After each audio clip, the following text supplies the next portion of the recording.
Alors, après la connexion à la base de données, la prochaine étape, ça va être de créer un modèle, donc un schéma de données, qui va nous permettre de bien formater, de bien définir nos données à stocker dans notre base de données.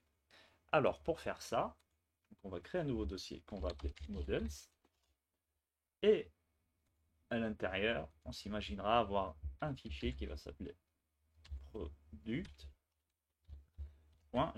Donc, ça va être un modèle pour les produits. Alors, comment utiliser les produits? Tout d'abord, on va importer quelque chose depuis notre app. Donc, on va importer quelque chose depuis notre paquet SQLite. Qu'est-ce qu'on va importer? Donc, ça va être data types. Voilà.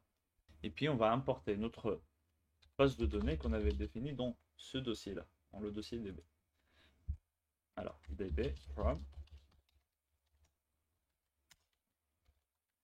db.js. Très bien. Alors, on va commencer par créer un nouveau schema, donc avec product. On va dire adb.define. Donc là, ça va nous créer le nom du modèle. Donc ça va être la table qui va être stockée. On va appeler ça product. Puis on va ouvrir un objet d'option. Alors, typiquement, on aura besoin d'un identifiant. Donc ça va être un objet. Donc on va spécifier le type. Le type, ça va être datatypes.integer. Unsigned. Unsigned, ça veut dire qu'il sera toujours positif. Ça va être un nombre positif. Alors, est-ce que ça va être une clé primaire? Mais ça va true. On va rajouter l'auto-increment comme ça. À chaque produit qu'on ajoute dans la base de données, donc l'identifiant va s'incrémenter automatiquement. Et puis, on a une option qui s'appelle allow null. Donc, on va mettre ça à false parce qu'on veut que la clé ID soit toujours définie. Ok. On s'imaginera par exemple avoir un titre pour le produit. Donc, on va mettre le type,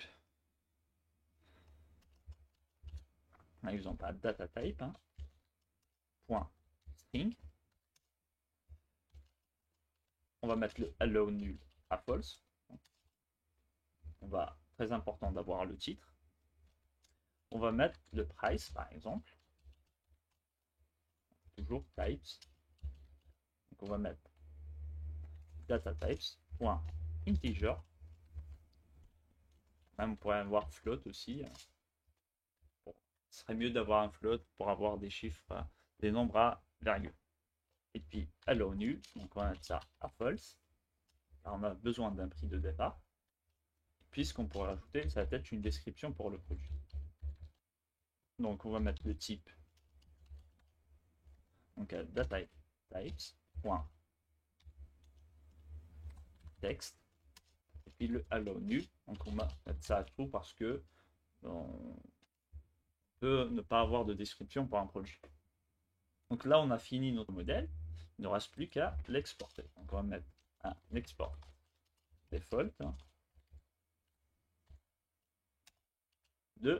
dans mon modèle produit. Là, je vais le mettre en majuscule, ce serait mieux. Voilà. Voilà. Alors, avec ce setup, donc on est prêt à utiliser notre modèle sur nos contrôleurs. Merci d'avoir visionné cette vidéo et on se retrouve pour la suite des événements.